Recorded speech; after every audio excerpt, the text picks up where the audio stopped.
Do you ever feel like you're standing at a crossroads, the weight of the world pressing down on you, wondering if a glimmer of hope exists in the vast, unforgiving darkness? Because Sarah Williams did. She stood on the precipice of losing everything, her spirit as battered as the snow-swept diner she called home. And then, a rumble, a knock. Life shifted on its axis.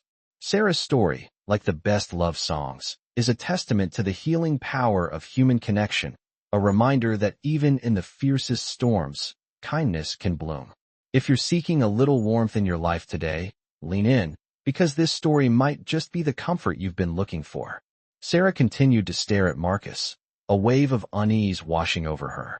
He was still studying her, his brow furrowed in concentration. 15 years, he said, almost to himself. You've been here 15 years? Sarah nodded. Since Robert and I bought the place. Marcus snapped his fingers. That's it. I remember. It was 8 years ago, maybe 9. I was passing through with a buddy. Our bikes were acting up, and we were stranded. You and your husband, you two were so kind. You fixed us up a meal, let us use your tools. You even gave us a spare spark plug.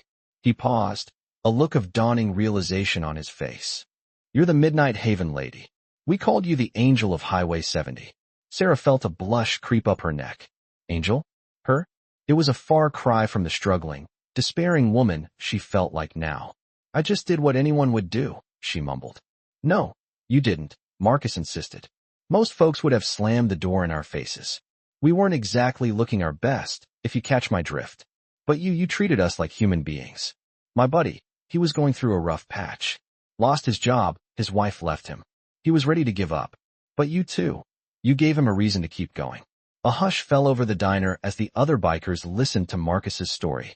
Even Jake seemed to be paying close attention, his expression unreadable. Sarah looked around at their faces, at the rough-hewn features softened by the warmth of the room and the shared sense of camaraderie. Were these the hardened criminals she'd been so afraid of just hours ago? Or were they just men, like Robert, trying to find their way through a world that often felt cold and unforgiving? What was your friend's name? Sarah asked, her voice barely a whisper. His name was Billy, Marcus replied. Billy Joe Carter.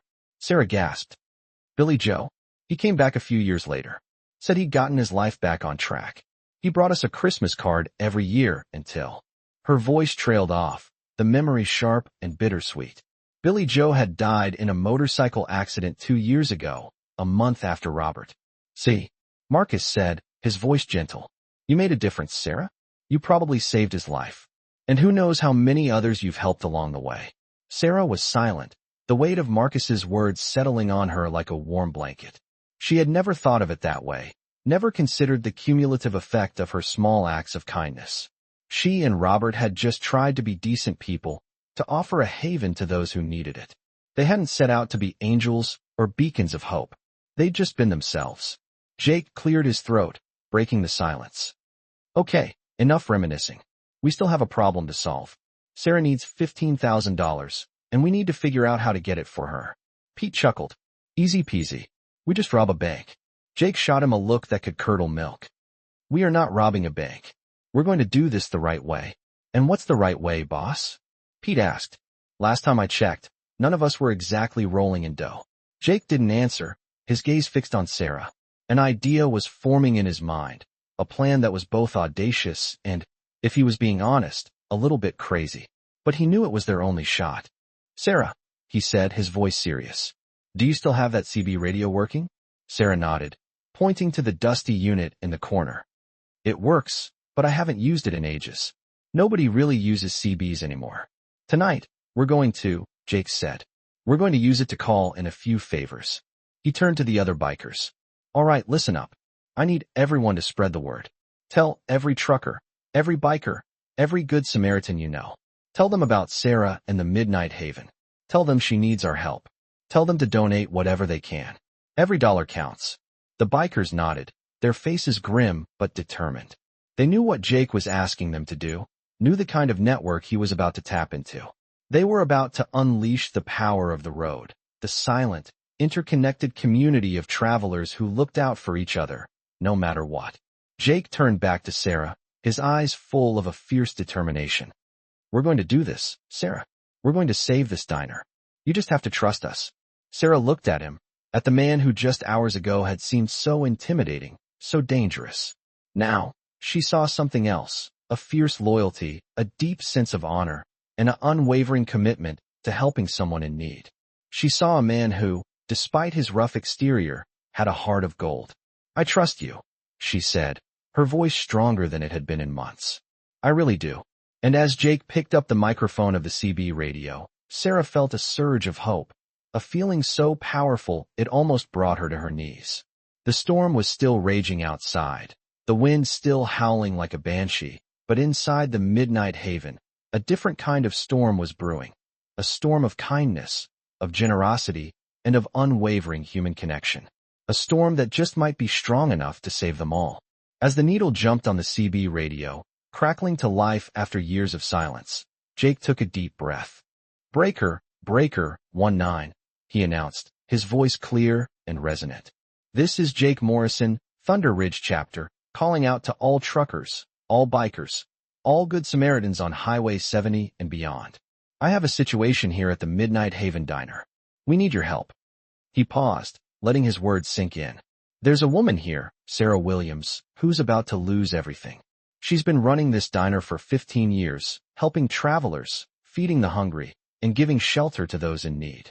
Now, she's facing foreclosure. She needs $15,000 to save her business. I'm asking you, please, if you can spare anything, send it her way. Every dollar counts. The Midnight Haven is a beacon on this highway, a place where people can find warmth and kindness. We can't let it go dark. He gave the diner's address and phone number, then released the microphone. Silence hung in the air, broken only by the howling wind and the crackling of the radio. Sarah held her breath, her heart pounding in her chest. Would anyone answer? Would anyone care? Then, a voice crackled back through the speaker, a voice thick with static but full of warmth. This is Big Joe, southbound on 70. Heard your call, Jake. Midnight Haven's a lifesaver. I'm in for 100. Tell Sarah to hang in there. A chorus of voices followed, each one offering support and donations.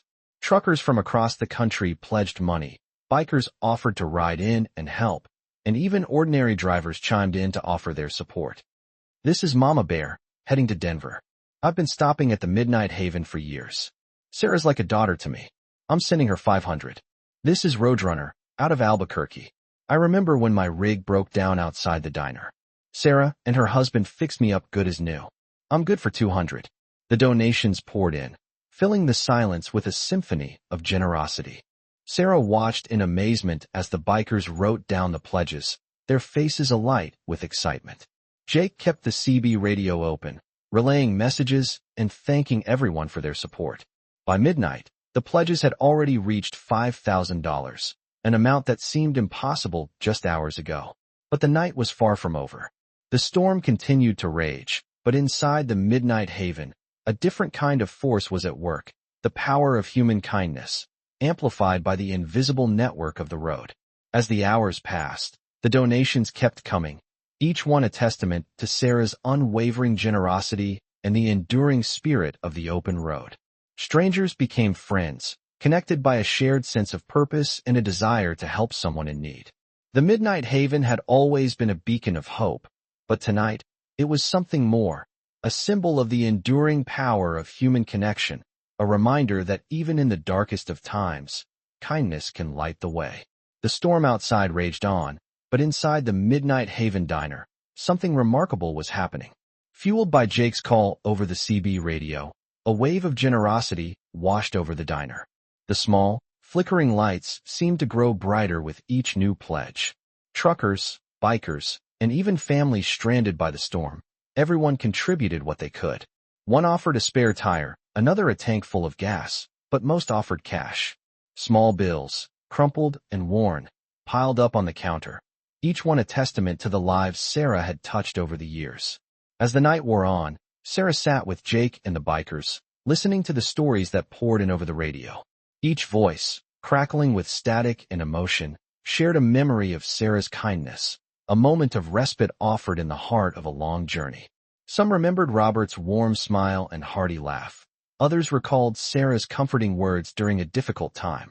One trucker, a gruff-voiced man who called himself Grizzly, recounted the time his engine blew a gasket just outside the diner. He was stranded, broke, and facing a deadline he couldn't miss. Sarah and Robert had not only let him use their phone, but had also helped him find a mechanic who could fix his rig on the spot. "That woman saved my job, Jake," Grizzly said, his voice thick with emotion. "Tell her I owe her one. I'm sending her every dime I got." Another voice, a woman who identified herself as Sweet Pea, shared a story of heartbreak and despair. She had been running away from an abusive relationship, driving aimlessly with no money and nowhere to go. She stopped at the Midnight Haven, and Sarah, sensing her distress, had offered her a warm meal and a safe place to sleep for the night. "She didn't judge me, Jake," Sweet Pea sobbed. "She just listened and helped me get back on my feet. I'll never forget her kindness. I'm sending her everything I can." As the stories continued to pour in, Sarah felt a profound sense of gratitude and humility. She had never realized the impact she and Robert had had on so many lives. They had simply tried to be good people, to offer a helping hand to those in need. But now, she saw that their small acts of kindness had rippled outward, creating a wave of compassion that was now washing back over her. Jake, who had been managing the CB radio with a steady hand, turned to Sarah with a weary smile. "You're a popular lady, Sarah," he said. "I think we might just pull this off." Sarah could only nod, tears streaming down her face. She looked around the diner, at the faces of the bikers, their eyes shining with hope and determination. These were men who lived on the fringes of society, men who were often feared and misunderstood. But tonight, they were her saviors, her angels in leather and denim. Just as the first rays of dawn began to peek through the snow-covered windows, the CB radio fell silent. The pledges had stopped coming in, and the air was thick with anticipation. Jake tallied the numbers, his brow furrowed in concentration. Finally, he looked up at Sarah, his eyes filled with a mixture of disbelief and triumph. "We did it, Sarah," he said, his voice hoarse with emotion. "We raised over $20,000. A collective cheer erupted from the bikers, and Sarah felt her knees buckle beneath her. She had been so close to losing everything, so close to giving up hope. But now, thanks to the kindness of strangers and the unwavering support of her newfound friends, she had been given a second chance. As the sun rose higher in the sky, the storm began to subside. The snow stopped falling, and the wind died down to a gentle whisper. The highway, which had been impassable just hours before, was slowly being cleared by snowplows. The bikers began to prepare to leave, packing their gear and warming up their motorcycles. They hugged Sarah goodbye, each one offering words of encouragement and support. Jake lingered behind, his expression serious. "I know this doesn't solve all your problems, Sarah," he said. "You still have a business to run, and you still have a life to rebuild. But I hope this gives you a little bit of hope, a little bit of strength to keep going." Sarah nodded, her voice choked with emotion. "It does, Jake," she said. "More than you know. You and your friends. You've given me a gift I can never repay." Jake smiled and gently touched her arm. "Just keep that light shining, Sarah," he said. "The world needs more places like the Midnight Haven." And with that, he turned and walked out into the morning sun, joining his brothers on the road. Sarah watched them ride off, their motorcycles rumbling like thunder in the distance. She knew that she would never forget them, that they would forever be etched in her heart as the angels who had saved her from the storm. The snow finally began to melt, revealing the familiar landscape around the Midnight Haven. The highway crew worked tirelessly, and by late morning, a single lane was open, allowing cars and trucks to inch their way through. Life, it seemed, was slowly returning to normal. But for Sarah, nothing would ever be quite the same. The experience had changed her, had deepened her understanding of the power of human connection and the importance of kindness. She knew that she had been given a second chance, and she was determined to make the most of it. After the last biker had disappeared over the horizon, Sarah turned back to the diner, her heart filled with a mixture of gratitude and determination. The place looked different now, somehow brighter and more hopeful. She spent the next few hours cleaning and organizing, scrubbing every surface and polishing every piece of silverware. She wanted the Midnight Haven to be perfect, a sanctuary for weary travelers and a testament to the enduring power of human kindness. As she worked, she couldn't help but think about Robert. He would have loved this, she thought, the outpouring of support, the sense of community, the feeling of hope that filled the air. He had always believed in the goodness of people, even when she had her doubts. And now, she saw that he had been right all along. Late in the afternoon, a car pulled into the parking lot, a sleek, black sedan with tinted windows. A man in a suit stepped out, carrying a briefcase. Sarah recognized him immediately. It was Mr. Henderson, the bank manager. Her heart sank. She had assumed that the money raised by the bikers would buy her some time, would allow her to negotiate a payment plan. But now, seeing Mr. Henderson standing on her doorstep, she feared that it was all for naught. Mr. Henderson approached the diner, his expression unreadable. Sarah met him at the door, her hands trembling slightly. "Good afternoon, Mrs. Williams," he said, his voice polite but formal. "I'm here to discuss the matter of your outstanding loan." Sarah nodded, bracing herself for the worst. "I know, Mr. Henderson," she said. "I've been trying to get in touch with you. I've raised some money, not enough to pay off the loan in full, but enough to—" Mr. Henderson held up his hand, cutting her off. "Please, Mrs. Williams, let me finish. I'm aware of the events of last night. I've heard about the bikers, the CB radio, the outpouring of support. It's quite remarkable, really." Sarah frowned, confused. "Then you know I'm trying to save my business," she said. "You know I'm willing to do whatever it takes."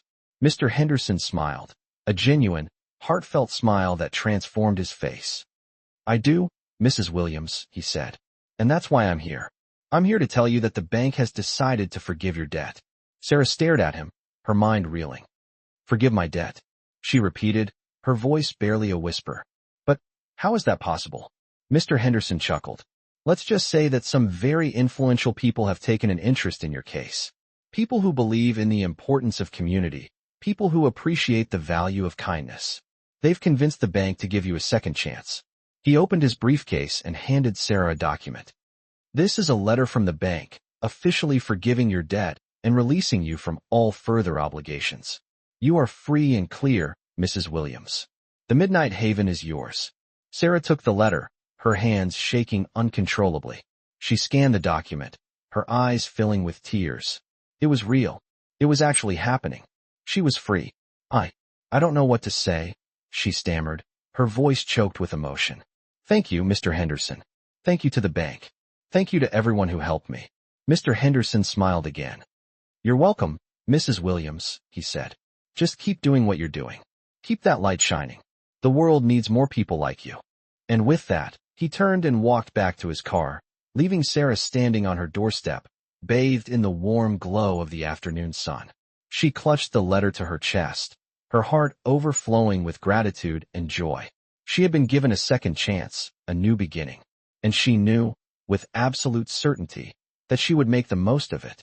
The Midnight Haven would continue to be a beacon of hope, a sanctuary for weary travelers, a testament to the enduring power of human kindness. The storm had passed, and the sun was shining brighter than ever before. It's a healing story, a heartwarming tale that lingers long after the last word. May your own acts of kindness, however small, ripple outwards, creating unexpected connections and bringing light to the lives of others. If this story touched your heart, give it a like, subscribe for more narratives that inspire, and share your thoughts in the comments below. Your support helps us spread these stories of hope and healing. Thank you for being a part of this community. May your day be filled with warmth and kindness, just like the Midnight Haven. Do you ever wonder if the small things you do matter? If a simple act of kindness can truly change a life? The relentless storm outside seemed to mirror the turmoil within Sarah. For 15 years, she'd kept the lights on at Midnight Haven Diner, a beacon in the desolate landscape of Highway 70. It was more than just a business. It was a legacy, a promise kept to her late husband, Robert.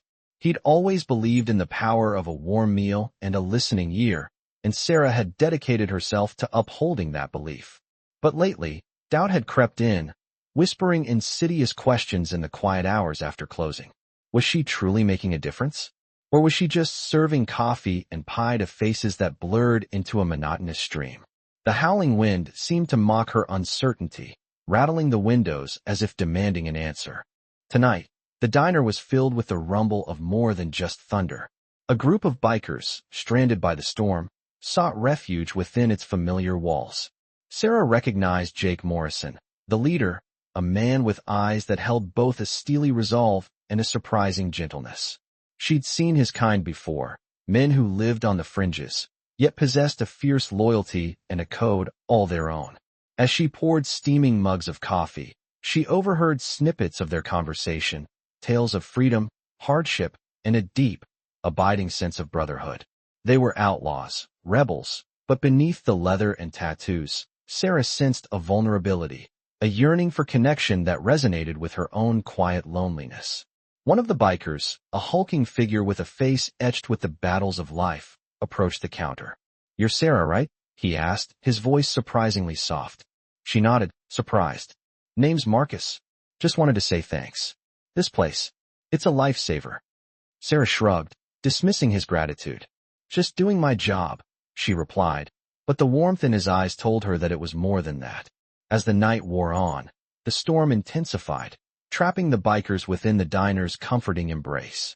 Stories began to flow as freely as the coffee, tales of resilience, loss, and the unwavering bonds that held them together.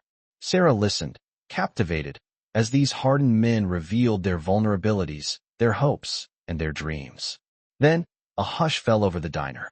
A younger biker, his face pale and drawn, stood up, his voice trembling with emotion. "Sarah," he began, "you probably don't remember me." Sarah looked at him, trying to place the familiar face. He continued, his voice growing stronger as he spoke. "3 years ago, I came through here. I was a mess. Lost everything. I was thinking of ending it all when my bike broke down just outside your diner. I was penniless, hopeless, but you gave me a meal, a kind word, and a card for a mechanic in Salt Lake City. That man gave me a job, a purpose, a life. I'm here today because of you." His words hung in the air, heavy with gratitude and a profound sense of connection. Sarah's heart swelled with emotion. She remembered the young man now, his eyes filled with a despair that had mirrored her own after Robert's passing. She had offered him a simple act of kindness, unaware of the life-altering impact it would have. Others began to share their stories, tales of Sarah's quiet generosity, her willingness to help strangers in need, her unwavering commitment to providing a safe haven for those who had lost their way. She had given them food, shelter, a listening ear, but more than that, she had given them hope. Jake, his eyes shining with admiration, said, "You're an angel, Sarah. You've touched more lives than you know." Sarah, overwhelmed, could only stammer, "I just did what I thought was right." Marcus, his voice filled with conviction, replied, "That's what makes you special." As Sarah stood there, surrounded by these men whose lives she had unknowingly touched, she realized that Midnight Haven was more than just a diner. It was a sanctuary, a place where hope flickered in the darkness, where kindness prevailed, and where the simple act of human connection could transform lives. It was Robert's legacy, and it was her own. Jake, with a mischievous glint in his eyes, announced, "I made a few calls tonight, Sarah. You're about to find out just how many lives you've touched." As if on cue, headlights pierced through the storm, illuminating the darkness outside. One by one, vehicles began to arrive, their occupants hurrying towards the diner, their faces etched with anticipation. Sarah watched in disbelief as the diner doors opened, and people began to pour in, their eyes searching for the woman who had touched their lives. They were truckers, travelers, families, all drawn to Midnight Haven by the promise of warmth, comfort, and a connection that transcended the ordinary. A bear of a man, with a booming voice that filled the diner with joy, enveloped Sarah in a hug that lifted her off her feet. "Sarah Williams," he bellowed. "Tommy Patterson here. You saved my life 13 years ago." The diner buzzed with excitement as old acquaintances reunited, and stories of Sarah's kindness were shared and celebrated.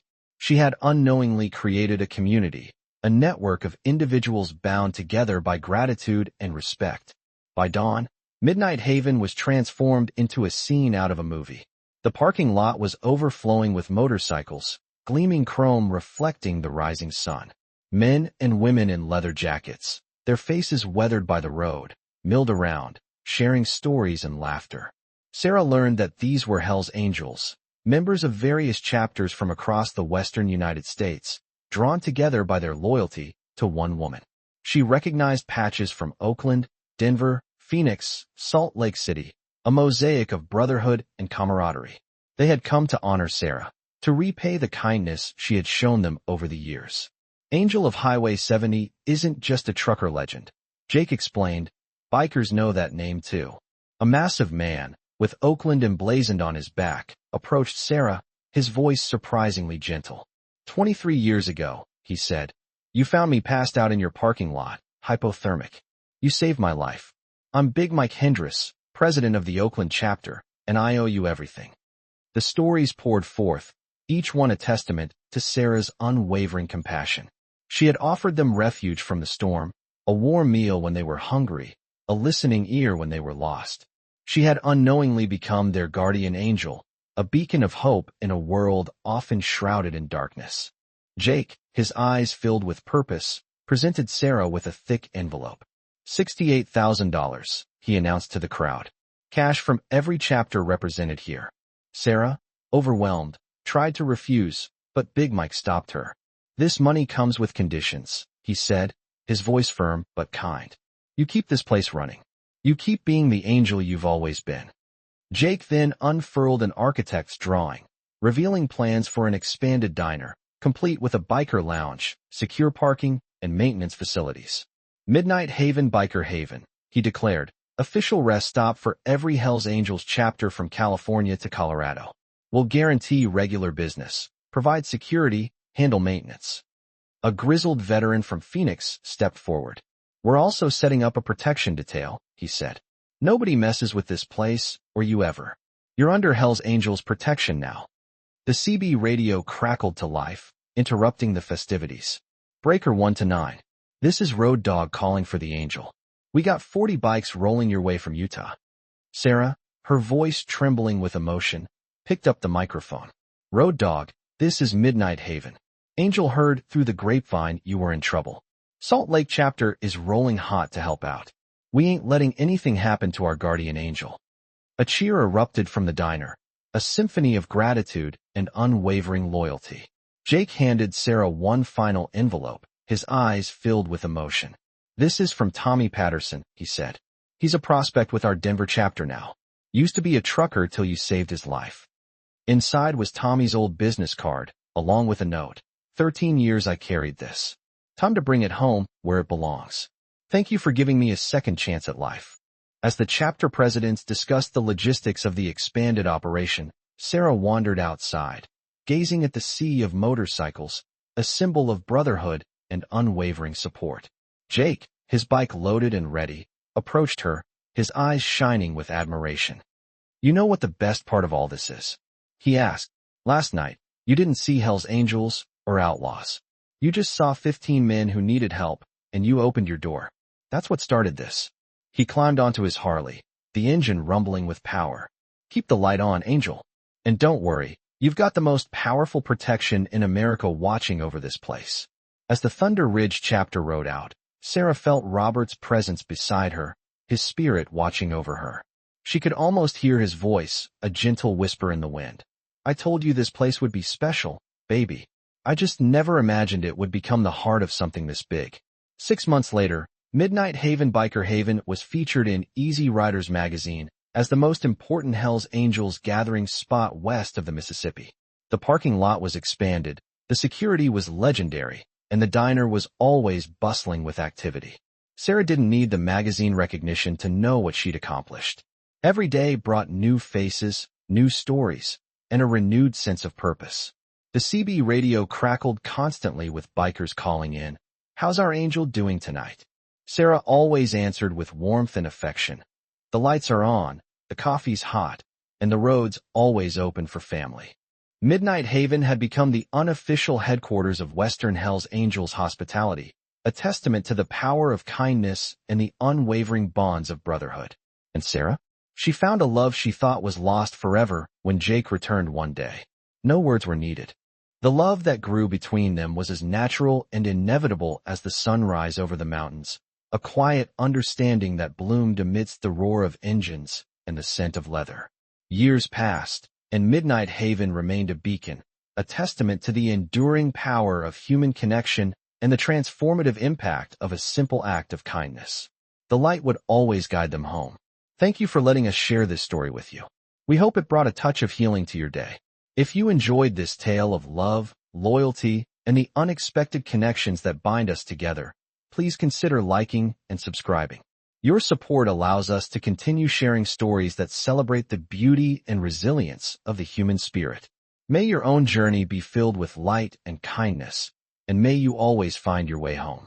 We would love to hear your thoughts. Share them in the comments below.